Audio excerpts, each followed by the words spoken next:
Ahojte.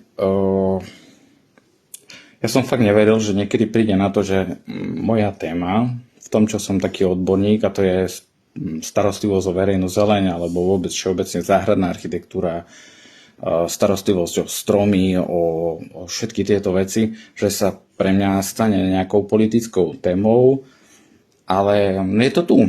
A bohužiaľ, akože musím povedať jednu vec, že strana PS má v tomto aj normálne, že ma to až vytočilo. A vysvetlím prečo. Tak Tamara Stohlová urobila také video z Košíc, ako, veď ja vám ho pustím a si to pozrite a ja potom na to vlastne môžem ďalej reagovať.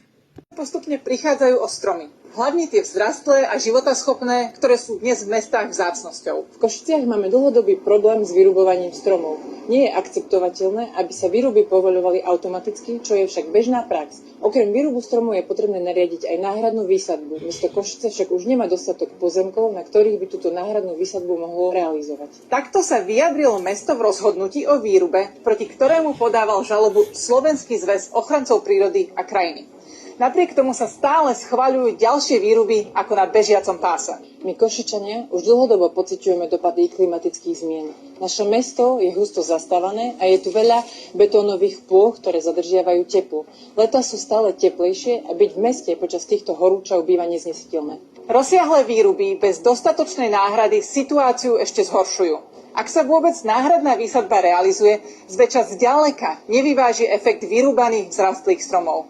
Tie robia tieň, zadržiavajú vodu a ochladzujú prostredie.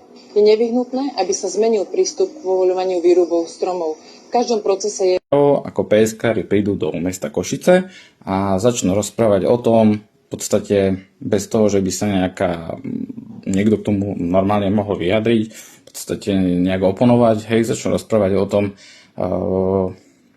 aké to tu je zlé, ako sa tu rúbe, a ako sa zle my chováme k tej prírode tu a nerobíme to tak, ako by sme mali a malo sadíme a tak ďalej a nestaráme sa. Ono to tak pôsobí to video, že proste všetko tu je zlé, ako keby, lebo neviem o čo im ide, akože na tom si robiť nejakú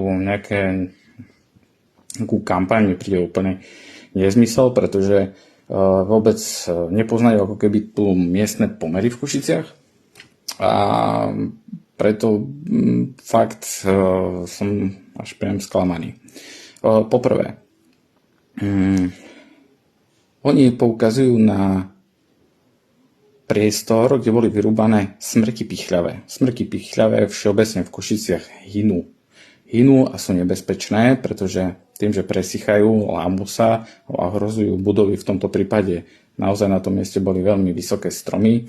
To znamená, že to nie je nejaké bezdôvodné rúbanie, ale naozaj išlo o výrub takých stromov, ktoré boli veľmi, veľmi rizikové, nebezpečné a mohlo prísť nejakému poškodeniu buď majetku alebo zdravia a tak ďalej. Žiadne srandy. Ďalšia vec, hovoria o tom, že mesto má ako keby zodpovedať za to, že kde sa tie stromy vyrúbu.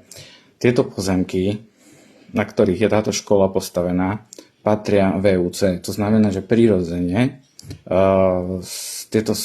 táto náhradná výsadba by mohla byť kľudne vysadená na pozemkoch vyššieho územného celku a nie na pozemkoch mesta Košice. Pretože naozaj Košičania v Košiciach my máme čo robiť, že to, čo sa vôbec rúbe u nás na verejnej zelení, ako vo verejnej zelení, a mesto potrebuje nahradzať, tak naozaj toho priestoru je akože málo. Ale málo je, pretože my máme relatívne veľa stromov vysadených a nie je už kam sadiť. Áno, my môžeme sadiť v rámci mesta, ale potom poďme búrať celé budovy a robíme na miesto nich parky a podobne a vyberme všetky inžinierské siete zo zeme a tak ďalej, aby sme mali kde sadiť. Jednoducho nerozumejú tej problematike. Naozaj to tam v tom videu vyzeralo, ako keby správa mestskej zelene v Košicech nič nerobila, nesadila, pričom ja vám môžem ukázať jednu mapku. Na tej mapke si pozrite, že koľko stromov sa v podstate vysadilo v Košiciach za 3 roky a o všetky tieto stromy sa treba postarať, treba im dať vodu, a tak ďalej a tak ďalej. Nie je to sranda, naozaj sme v urbanizovanom prostredí, klimatické zmeny sú tu a myslím si, že je kopu odborníkov v Košiciach, čo vedia o tom trošku viac, ako myslím si, že tieto dve kočky.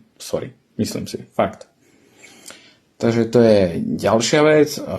Čo sa týka výrubov, v Košiciach to prebieha momentálne tak, že mestský podnik, Správa mestskej zelene, predpokladám, že asi je to jediná organizácia, ktorá má vlastný arboristický tím. To znamená, že každý deň arboristi vychádzajú do terénu s tým, že idú ošetrovať existujúce, hlavne tie staršie stromy a ošetrujú ich tak, aby ich v prvom rade zabezpečili proti tomu, aby nedošlo k nejakému úrazu, poškodeniu majetku a tak ďalej.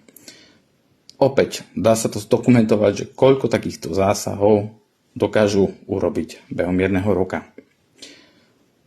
Čiže zase nezmysel. Každé výrubové konanie je naozaj relatívne prísne a vyjadruje sa k tomu úrad životného prostredia. Rúbeme naozaj len stromy, ktoré je nevyhnutné rúbať a ostatné sa snažíme stabilizovať. Takže toľko.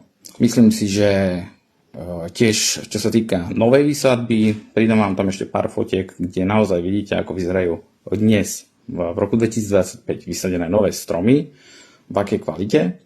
A myslím si, že práve tá starostlivosť v Košiciach sa dosť výrazne zlepšuje. To znamená,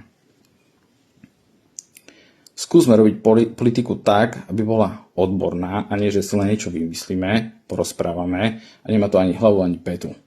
Takže tak. Pozdravujem dievčatá z PS. Môžete tým pádom naraziť aj na to, že sú možno ľudia, ktorí sa reálne starajú o tie stromy, ako napríklad naši arboristi, lezú po nich, riskujú svoj život a potom vy začnete takéto nezmysly rozprávať, ako keby sa v Košiciach nikto o zeleň nestaral. Ďakujem za pozornosť. Ahojte.